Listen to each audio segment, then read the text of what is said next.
Praise the lord. ఈరోజు దేవుని వాక్యము యోహాను సువార్త 14వ అధ్యాయము 26వ వచనము. పరిశుద్ధాత్మ సమస్తమును మీకు బోధించి నేను మీతో చెప్పిన సంగతులన్నిటినీ మీకు జ్ఞాపకం చేయును. ఈ మాటలు యేసుక్రీస్తు వారు తన శిష్యులను ఉద్దేశించి పలుకుతున్న మాట. మరి 3.5 సంవత్సరములు దేవుని పరిచర్య చేసిన యేసుక్రీస్తు వారు శిష్యుల మధ్య ఎన్నో రకాలుగా బోధిస్తూ వచ్చినాడు. ఎన్నో విషయాలను, పరలోక సంబంధమైన విషయాలను శిష్యులకు ఉపమాన రీతిగా చెప్పడం మనకందరికీ సుపరిచితమే. అయితే యేసుక్రీస్తు వారు ఆ శిష్యులకు బోధించిన ప్రతిదీ కూడా వారికి మరలా జ్ఞాపకం చేయడానికే పరిశుద్ధాత్మ మీకు సమస్తమును బోధిస్తాడు. నేను వెళ్ళిపోయే కాలం వస్తుంది, నన్ను సిలువకు అప్పగిస్తారు, నాకు మీకు ఎడబాటు వస్తుంది.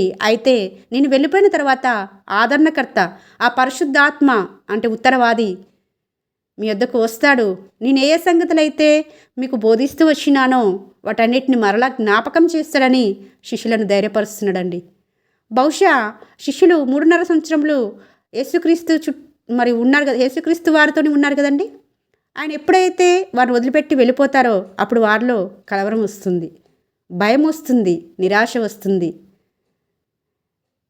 దేవుడు అందుకే మాట్లాడుతున్నాడు, పరిశుద్ధాత్మ మీకు సమస్తమును బోధిస్తాడు, మీరు భయపడిన అవసరం లేదు. నేను లేకపోయినప్పటికీ ఉత్తరవాదిగా ఆయన ఉంటాడు.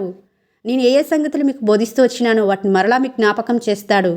తద్వారా మీరు నా కొరకు అంటే దేవుని కొరకు సువార్త ప్రకటిస్తూ ఆ రాజ్యమునకు అనేకులను వారసులుగా చేయుటకు మీకు అప్పగించిన పనిని మీరు నమ్మకంగా చేయండి అని యేసుక్రీస్తు వారు శిష్యులను ధైర్యపరుస్తున్నాడు.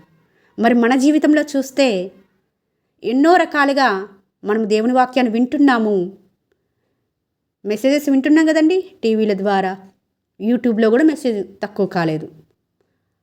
మరి స్పెషల్ మీటింగ్లకు వెళ్తూ ఉంటాము, ఎన్నో రకాలుగా విజృంభిస్తుంది వాక్యము. మరి ఆ మెసేజెస్ వింటూ ఉన్నాము. మనకు కొంచెం శ్రమ రాగానే, మన జీవితంలో కొంత అశాంతి రాగానే, లేకపోతే కష్టాల గుండా, ఇరుకుల గుండా వెళ్తున్నప్పుడు ఆ వాక్యంను మర్చిపోతున్నామేమో. సమస్తమును బోధించడానికే ఉత్తరవాదిగా అంటే పరిశుద్ధాత్మను మనకు అనుగ్రహించిన దేవుడు మరొకసారి మనతో మాట్లాడుతున్నాడు. నీవే పరిస్థితులు గుండా వెళ్తున్నప్పటికీ ఆ పరిశుద్ధాత్మ మీద ఆధారపడు, అంటే దేవుడి మీద ఆధారపడు. ఆయన నీకు సమస్తం బోధిస్తాడు. నువ్వే సమస్యలు గుండా వెళ్తున్నావు, ఆ సమస్య నుంచి నువ్వు బయటపడాలంటే ఆయన నీకు బోధిస్తాడు. ఏ విధంగా నడుచుకోవాలి, ఏ విధంగా ఆ సమస్యను నువ్వు ఎదుర్కోవాలనేది బోధిస్తాడని మాట్లాడుతున్నాడు. అయితే ఇది ఆత్మీయంగా చూస్తే శిష్యులు దేవుని రాజ్య సువార్త కొరకై ఏర్పరచబడుతూ వచ్చినారు. ప్రత్యేకంగా జీవించడానికి ప్రభు పిలుచుకున్నాడు. అయితే ఆ ప్రభు వారి దగ్గర నుంచి వెళ్ళిపోయిన తర్వాత మరలా లోకంలో కలిసిపోయి వారికి ఇచ్చిన ఆ పరిచర్యను విడిచిపెడతారని యేసుక్రీస్తు వారికి తెలుసు. కాబట్టే సమస్తమును పరిశుద్ధాత్మ మీకు బోధిస్తాడు. నేను ఏ సంగతులైతే మీకు బోధిస్తూ వచ్చినాను వాటిని మరలా జ్ఞాపకం చేస్తాడు, భయపడకండి అని మాట్లాడుతున్నాడు.